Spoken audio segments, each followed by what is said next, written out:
नमस्कार। हिंदी की पाठशाला यूट्यूब चैनल में आप सबों का स्वागत है। अब हम लोग रीति काल के रीति सिद्ध और श्रृंगार रस के श्रेष्ठ कवि बिहारी लाल द्वारा रचित बिहारी सतसई का 43वां दोहा पढ़ेंगे।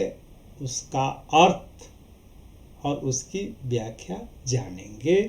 दोहा है, पियतिय सो हसी कै कहयो, लखें दिठौना दीन, चंद्रमुखी मुख चंदुतैं, भलों चंद्र समुकीन, भलों चंद्र समुकीन। अब इसमें कठिन शब्द, तो प्रिय का मतलब जो है प्रियतम या पति, तीय का मतलब स्त्री, और सौ का मतलब से, हंसी यानी कि हंस करके, कहयो माने जो है कहा, लखय मतलब देख करके, दिठौना यानी कि नजरवट्टू यानी कि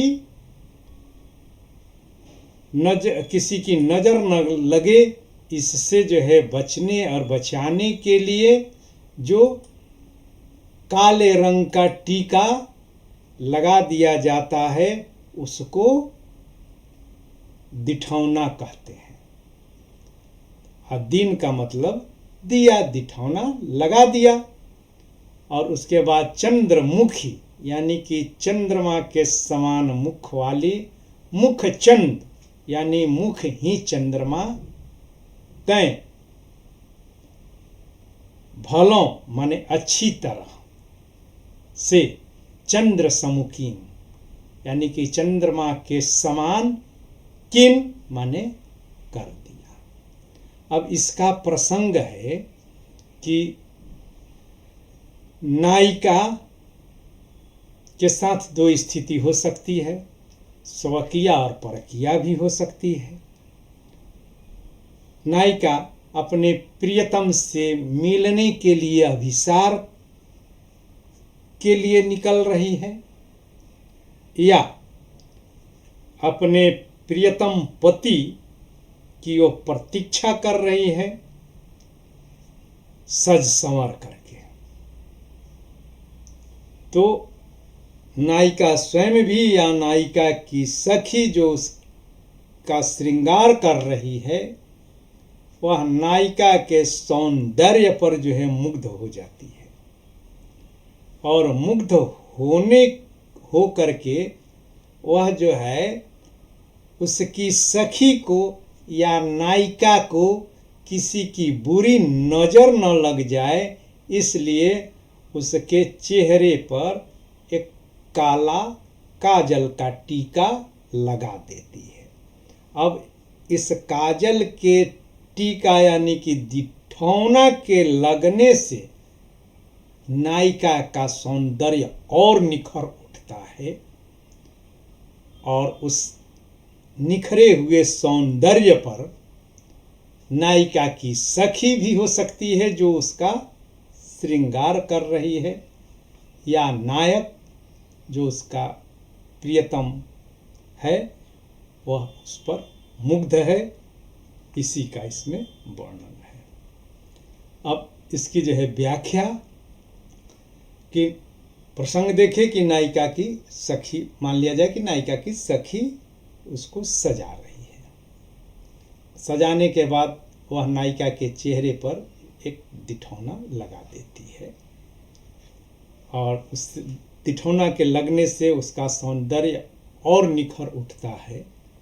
तब नायिका की वह सखी अपनी सखी से जो है हंसी करते हुए कहती है, या नायक भी जो अपनी प्रियतमा को अपने समक्ष पाता है तो वह कहता है कि हे चंद्रमुखी यानी कि चंद्रमा के मुख वाली जो है प्रिय, तूने अपने चंद्रमा रूपी यानी कि चंद्रमा के समान जो है मुख पर जो यह दिठौना लगाया है, इससे तो तुम सचमुच में भली भांति चंद्रमा के समान हो गई हो। कहने का आशय यह है कि चंद्रमा जब पूर्ण होता है, जो 16 कलाओं से जब युक्त हो जाता है और पूर्ण चंद्र बनता है, तब उस पर एक दाग दिखता है, जिसके संबंध में बहुत सारी किंवदंतियां हैं कि वो मृगछाला है या जो है चंद्रमा के सौंदर्य को बढ़ाने के लिए वह जो आकृति है, तो कुछ भी कहा जाता है कि, और यह भी कहा है कि जो है चंद्रमा बेदाग नहीं होता है। तो उसी का आशय यहाँ पर व्यक्त किया जा रहा है कि नायिका के चंद्रमा रूपी मुख पर अगर जो है यह दिठौना नहीं होता तो नायिका चंद्रमा के समान नहीं हो सकती थी, क्योंकि चंद्रमा कभी बेदाग नहीं होता। कदाचित इसी कारण से नायक कह रहा है कि हे नायिका, अपने चंद्रमा रूपी मुख पर जो दिठौना लगाया है तुमने, तो ये दिठौना जो है वो चंद्रमा के ऊपर जो दाग है उस दाग की पूर्ति करते हैं, यानी कि वे दाग तुम्हारे जो है चेहरे को पूरी तरह से भली भांति चंद्रमा बना देते हैं। यानी तू चंद्रमुखी नहीं है, बल्कि तुम्हारा यह चेहरा चंद्रमा के समान नहीं है, बल्कि तू तो सचमुच में चंद्रमा के समान हो गई हो, या तुम्हारा चेहरा चंद्रमा के समान हो गया है।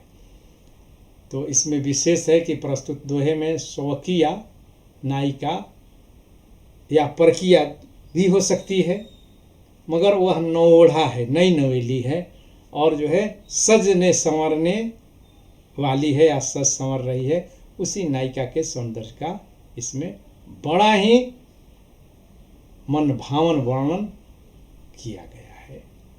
और तुलना के लिए अभी पीछे हम लोग जो है पढ़े कि लौने मुँह दिठी न लगए, यूँ कहीं दिनों ईठ आ दूनी होए लागन लगी, दिए दिठौना दीठ, यानी कि जब दिठौना लगा दिया गया तो उसका सौंदर्य दुगना बढ़ गया है। और इसमें जो है अलंकार तो चंद्रमुखी और चंद्र सम्मुखीन में उपमा अलंकार है। मुख चंदु में रूपक तथा दिनों दिठौना दिन में द की आवृत्ति होने के कारण छे का अनुप्रास अलंकार है। और भाषा तो बिहारी लाल की भाषा अलंकारिक होती है, अर्थ गांधीर्य से युक्त होती है, और साथ ही भाषा में जो है भाषा में कल्पना की समाहार शक्ति के माध्यम से कवि दोहा रूपी 24 मात्राओं के छोटे से छंद रूपी गागर में भावों को का सागर भरने में अद्भुत सफलता प्राप्त की है। इसीलिए उनकी भाषा पर रीझ करके साहित्य जगत में यह मान्यता प्रचलित है कि जीभ निबौरी क्यों लगे बौरी चाखी अंगूर, और सतसैया के दोहरे यों नाविक के तीर, देखन में छोटन लगे घाव करे गंभीर। बहुत बहुत धन्यवाद। इसको बार बार देखना है और अपने मित्रों के बीच इसको शेयर करना है और सब्सक्राइब भी करना है।